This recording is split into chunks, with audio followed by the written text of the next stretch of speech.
Olá pessoal, vamos começar então a nossa primeira aula sobre acionamentos e começando então pelo módulo 1, a introdução. Utilizarei como fonte bibliográfica as aulas do professor Clovis e o capítulo 1 do Ashfaq.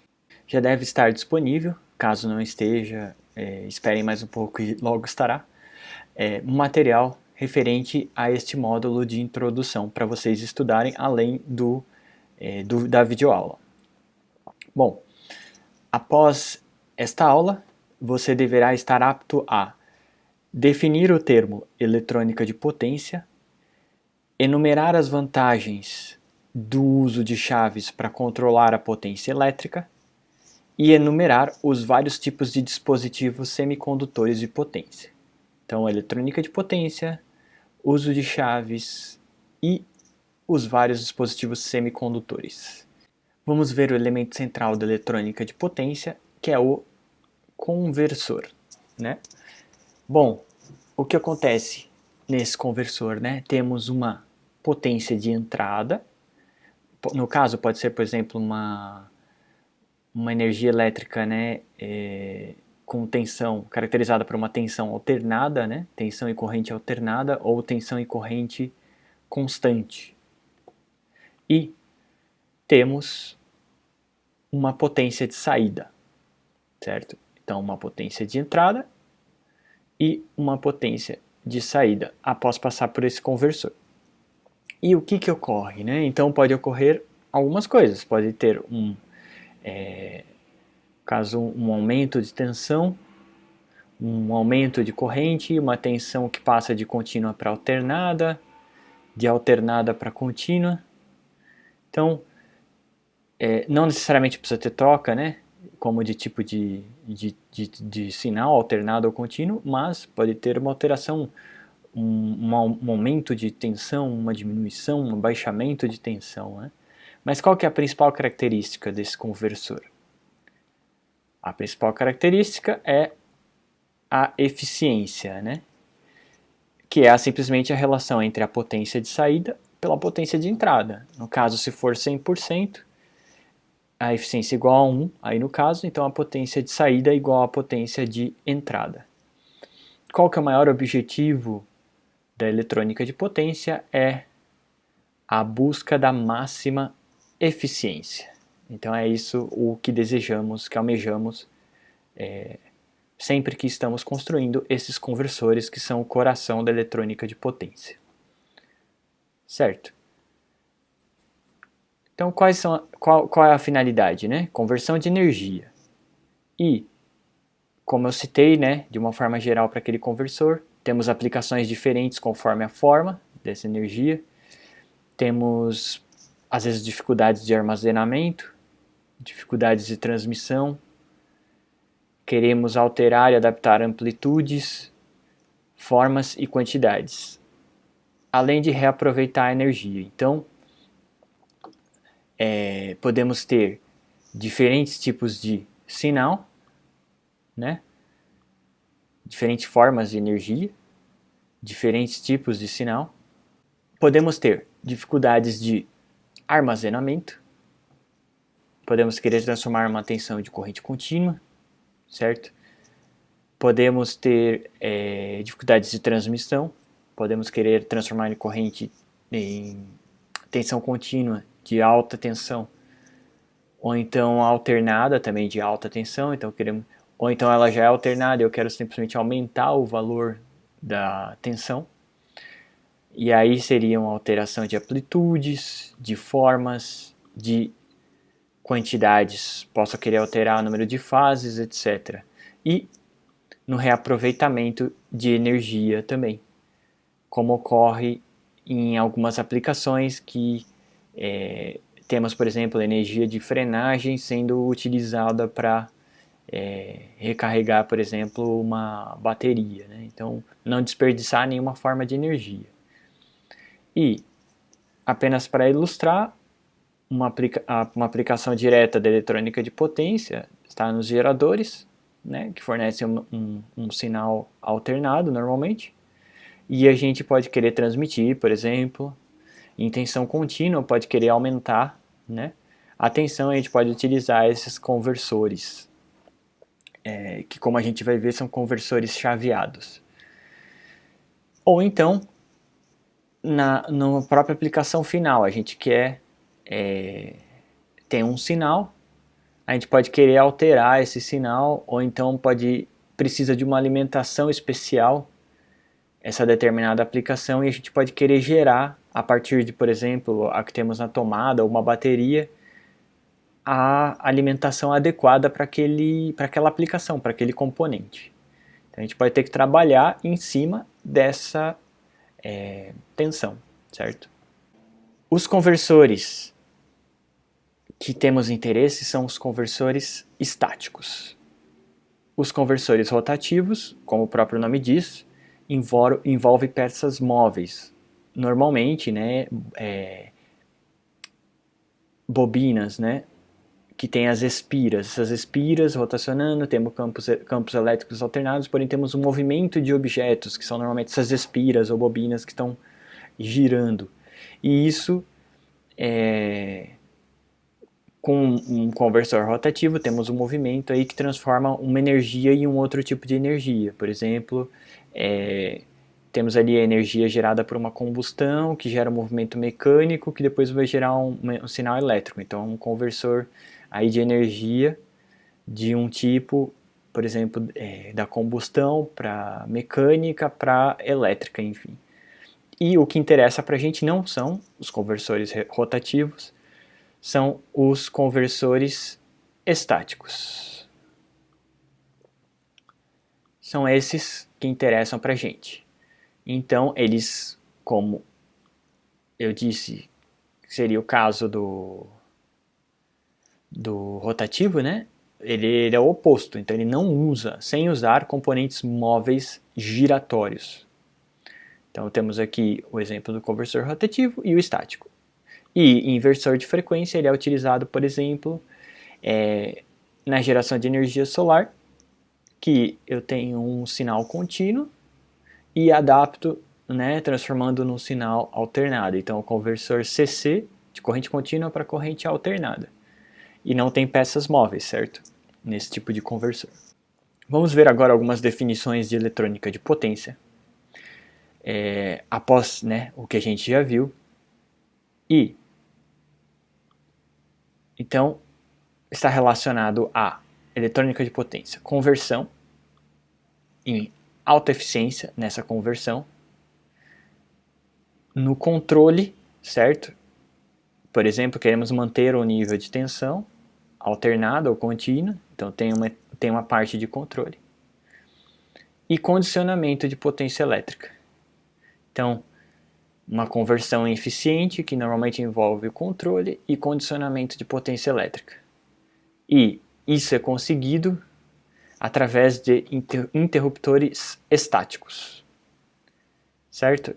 E aqui novamente a palavra entrada e saída. Então, nessa definição temos conversão, eficiência, controle, condicionamento da energia, interruptores estáticos ou chaves estáticas e relação entrada-saída, certo? Então isso tudo envolve eletrônica de potência. Uma outra forma de ver, né, a criação de conversores estáticos a partir de chaves, e essas chaves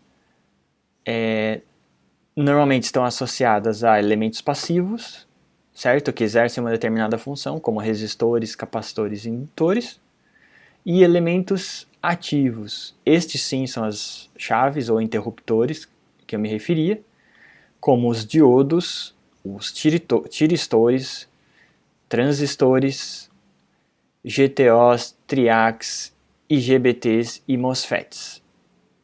Em outras palavras, são normalmente diodos, tiristores e transistores. E dentro dos transistores, né, e dos tiristores temos diversos tipos de dispositivos derivados que derivam a partir do princípio de operação básico de um tiristor ou de um transistor. Certo, então essa é uma outra forma de enxergar a eletrônica de potência, certo? Conversores estáticos, e que envolve elementos passivos, elétricos, eletrônicos, e ativos, né? Os interruptores, que esses sim são eletrônicos. Passivos elétricos, ativos eletrônicos. E, por fim, a eletrônica de potência é uma área de engenharia elétrica que tem por finalidade estudar e construir conversores de potência. Então, estudar, que é o que a gente vai fazer, e construir conversores de potência seria caso vocês estivessem trabalhando na indústria, certo? Então, mas a gente pode também simular e aí vocês poderiam ter um contato, né? Como é que seria a construção de um conversor de potência, e pelo menos na parte de componentes que integrariam. Mas essas três definições aqui podem ser relacionadas, certo? Todas elas contêm a palavra conversão e de energia, né, elétrica, e no caso, sempre buscando a eficiência. Bom, como seriam esses conversores, certo? A gente já viu lá um exemplo de potência de entrada e potência de saída, só que aqui, além disso, né, foi adicionado a parte de controle, certo? Que nós não vamos abordar nesse curso. Caso tenhamos tempo, poderemos abordar no fim dele, no tópico livre. Porém, temos aqui sinais de referência, que alimentam o controlador, um sinal de retorno, que vem da saída para saber o estado atual da saída, pode ter o sinal de entrada, que diz o que está chegando no sistema, e a partir do sinal de referência, o sinal de entrada e o sinal de saída, a gente gera aqui o sinal de controle, certo? Então, ele não é meramente igual a gente viu lá, simplesmente uma entrada e saída, mas ele também tem uma parte de controle, né, porque tem aplicações que são mais sofisticadas e requerem um controle maior aí, com até sinais de referência, assim, para que fique realmente o sistema funcionando bem. Quais são os componentes utilizados? Então eu citei alguns componentes passivos, que a gente pode considerar aqui resistores, capacitores e indutores, e tem componentes ativos, que são diodos, tiristores e transistores. Resistores. Qual que é o maior problema de fazer uma eletrônica à base de resistores? São as perdas, né? Então não é o que a gente deseja idealmente. No caso de indutores, né? Bobinas, ímãs, as espiras que eu citei, o problema são as interferências. Então, além de serem volumosos, né, são dispositivos grandes, esses tanto os capacitores quanto os indutores ocupam muito espaço e principalmente os indutores acabam sendo pesados, né? E aí, por fim, né, os componentes mais importantes que a gente vai querer que estejam em maior quantidade e exerçam um papel mais importante são os dispositivos semicondutores, diodos, tiristores e transistores, para principalmente evitar perdas, porque nesses outros dois tem perdas e tem outros problemas a mais que a gente vai ver logo logo. Temos um exemplo aqui de circuitos lineares versus não lineares. Por que a gente vai abordar isso, né? Porque esses conversores são chaveados. Quando eles chaveiam, justamente tem uma parte do momento que tem um intervalo de tempo, né, tem um momento que eles não estão funcionando. Então, por exemplo, chave aberta. E tem um intervalo de tempo que está funcionando, chave fechada, conduzindo. Então, nesse caso, ele é não linear, porque ele tem dois estados, 0 e 1, aberto e fechado, certo? Então, a gente precisa entender aqui a diferença entre fontes lineares de chaveadas. As fontes lineares, né, convertem, por exemplo, uma tensão alternada de rede em contínua, sem uso de componentes chaveados. Porém, ela emprega, por exemplo, resistores. E aqui, o que nós temos, né? Para aqueles que já estavam no começo do ano, a gente viu um divisor de tensão. Qual que é o problema aqui, né? Temos uma queda de tensão nessa resistência e uma queda de tensão nessa outra resistência. E aí o que acontece? Temos aqui o V1 e V2, né? A tensão aqui vai ser simplesmente relacionada, né, com a divisão de resistências aqui, ó, RC sobre RS mais RC. A resistência deste elemento, a resistência da carga, dividido pela resistência total, certo? Então, vai acabar tendo uma perda muito grande de tensão. Qual que é a diferença? As fontes chaveadas, elas realizam a mesma função, só que observe que aqui sempre está conduzindo, certo? Aqui sempre conduz uma corrente. Aqui não, quando a chave está aberta, não conduz. Quando a chave está fechada, conduz. Então, a tensão média aqui da chave, na carga, desculpa, a tensão média na carga vai ser a mesma. A gente quer que esse V2 seja o mesmo que esse V2, porém com uma parte aqui desse conversor não sendo meramente um divisor resistivo, mas tendo chaves abrindo e fechando. Chaves seriam tiristores, diodos, transistores, certo? Que teriam dois estados, conduzindo e não conduzindo. Como isso ocorre, a gente vai rever em breve, mas é graças à junção PN. Junção PN conduz num sentido, não conduz em outro, certo? Por isso que pode funcionar como uma chave.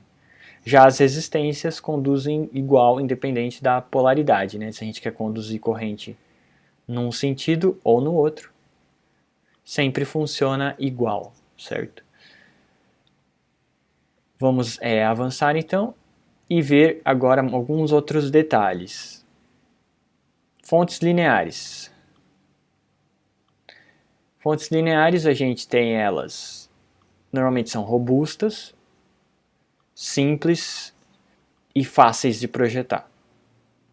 Então essas fontes lineares, elas empregam os componentes básicos que a gente viu, não são semicondutores, são resistências, capacitores, indutores.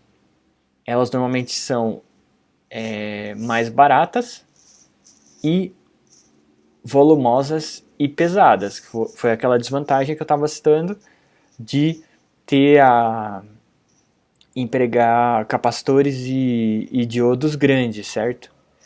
Então essa é essas são as desvantagens. Tem vantagens, que seriam robustez, né? Normalmente dura mais, simples, fácil de projetar e fácil de dar manutenção.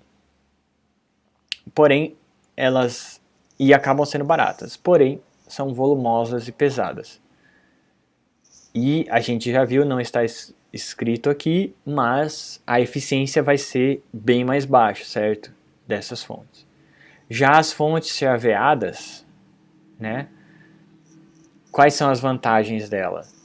Elas não são tão robustas, né? Não são tão robustas, são difíceis de projetar e consertar, né? Porque agora a gente está inserindo no projeto, além dos elementos passivos, né? Vão ter elementos passivos, vão ter elementos ativos também. Transistores, tiristores e diodos. Não necessariamente os três, mas diodos tem praticamente em todos os projetos e transistores ou tiristores normalmente a gente emprega. E elas podem acabar sendo mais baratas, porque às vezes esses dispositivos semicondutores são bem baratos, e tendem a ser pequenas e leves. Então aqui a gente pode observar nesse exemplo, né, a questão do tamanho da fonte chaveada e a fonte linear, né? Tem aqui um transformador que ocupa bastante espaço e tem capacitores muito grandes, por exemplo. Então, e principalmente o núcleo de ferro acaba ocupando muito espaço e sendo muito pesado, né? Esse é só um exemplo, mas vocês já têm mais uma noção de que de dificuldades relacionadas ao projeto, ao conserto e quanto pode acabar sendo o que pode estar relacionado aí ao custo, se ser barato ou não, né? E tamanho e peso, né? Então vocês já têm algumas ideias aí de que essas fontes chaveadas, que são as que interessam para a gente, né? Elas são complexas, podem acabar ficando mais baratas e mais pequenas e mais leves. Em poucas palavras é isso, né? Essas fontes chaveadas. Como realizar, né, essa conversão, né? A gente tem aqui uma alimentação. Eu não vou entrar em detalhes nesse exemplo, a gente pode ver isso em sala de aula, né? Ou em outros exemplos, mas temos aqui 100 volts contínuo e eu quero 50 volts na carga, né? Então vamos escrever aqui 100 volts de entrada e quero 50 volts de saída. Se eu usar um conversor linear, né, por exemplo, eu teria aqui uma resistência e teria que cair aqui 50 volts, certo? Por quê? Tem 100 volts, mais 50 volts, mais 50 volts, está respeitado, né? 50 volts cai nessa minha resistência aqui, série, e os outros 50 volts vão para a resistência de carga. Mas com os componentes chaveados, né, a gente pode, como eu falei, aumentar a eficiência, que é o ponto forte da eletrônica de potência. E aí a gente necessita de vários elementos, como indutores, capacitores e resistores, certo? E da chave. E tem uma parte que a gente não está vendo, que a gente vai ver. Vai ver, eu quero dizer que a gente vai ver em outra imagem. Que existe, que é a parte de controle. Bom, eu preciso melhorar aqui a minha escrita para as próximas aulas. A parte de controle. Então, a gente tem aqui entrada e saída. E nesse conversor especificamente, né, a carga pode ser vista como uma resistência. E a gente tem uma indutância e um capacitor. Eles têm o papel aqui de a indutância, visto que eu quero corrente contínua, né? A indutância tende a manter a corrente circulando. Então, para um conversor de corrente contínua para corrente contínua, o indutor mantém a corrente circulando, assim como o capacitor também. Quando o capacitor carrega e depois, quando a tensão começa a descarregar, ele fornece também corrente aqui para que nunca caia essa corrente. Vai ter uma pequena oscilação, mas ela fica constante. E aí, mantém também a tensão constante aqui, né, certo? Se é V igual a RI, né? Se eu quero corrente constante, eu quero a tensão constante. Então esse capacitor tenta manter a tensão constante entre os dois terminais e o indutor tenta manter aqui alimentando com uma corrente constante também. E o que faz essa chave, né? Então, em determinados momentos, essa chave fecha e fornece energia. Em determinados momentos, essa chave abre e esses dois componentes fornecem energia para a carga para manter a tensão constante. E aí, dependendo do tempo de abertura, isso a gente vai ver mais para frente, dependendo do tempo que fica aberto ou fechado, temos aqui uma tensão menor, né? Então, se aqui tem 100 volts, para conseguir aqui 50 volts, eu vou ter que estudar qual intervalo de tempo manter essa chave fechada no período. Né? Então, esse aqui é só um exemplo de um conversor. E a gente quer sempre que seja o menor possível, né? A menor possível essa perda. E, por exemplo, isso ocorre chaveando, né, entre corte e saturação de transistores. Então a gente vai fazer uma pequena revisão de transistores e vamos ver, né? Porque especificamente esse é feito, é só substituir por um transistor, e com um diodo também a gente consegue construir esse conversor. Mas tanto nos diodos a gente tem uma região de condução e não condução, assim como no transistor. Não tem o nome de corte, mas tem a polarização reversa e direta e assim por diante, né, como a gente vai ver. Continuando, a gente tem aqui um exemplo mais completo, né? Como eu falei, tem o diodo, tem o transistor e tem toda a parte de controle, certo? No caso, o sinal de saída é alimentado no controle. Tem também um sinal de referência, que é usado para alimentação. E aí, o controle é o quê? Nesse caso, o controle é um sinal que vai à porta do transistor e diz aqui quando conduzir, quando não conduzir, certo? Então, dependendo do nível, por exemplo, se tiver 0 volts na porta do transistor, não conduz. Se tiver 10 volts, por exemplo, né, uma tensão acima da tensão de limiar, normalmente, ele conduz. Então, o transistor tem uma tensão de limiar, abaixo dela não conduz, acima dela conduz. E assim a gente vai ter aqui no tempo um sinal que chega na porta do transistor alternado. Quando a chave fecha, ele conduz por aqui. Quando a chave abre, ele conduz por aqui para esse chamado diodo de roda livre, para permitir que a corrente continue circulando pela carga. Então, aquela nossa chave foi substituída por um transistor e um diodo, além de um sinal aqui de controle, módulos digitais aqui para controlar, gerar uma onda quadrada e controlar a porta do transistor. Certo? Agora a gente vai ver primeiro uma noção de chave ideal, e em uma outra aula a gente vai ver o que seria a chave real. Chave ideal. Bom, a chave ideal, ela tem que ter algumas propriedades. Primeiro, liga e desliga instantaneamente. Ah, mas tá, por quê? Porque tem perdas no chaveamento. Se esse chaveamento não ocorre no intervalo de tempo zero, tem perdas. Quando está ligada, a queda de tensão nela é zero. É a mesma lógica do resistor série, né? Se a chave está fechada, assim como o resistor, quando naquele modelo de fonte linear, e tem uma tensão nela, né? Então tem perda. Nesse caso, se a tensão é zero, não tem perda de condução. Se liga e desliga instantaneamente, não tem perda de chaveamento.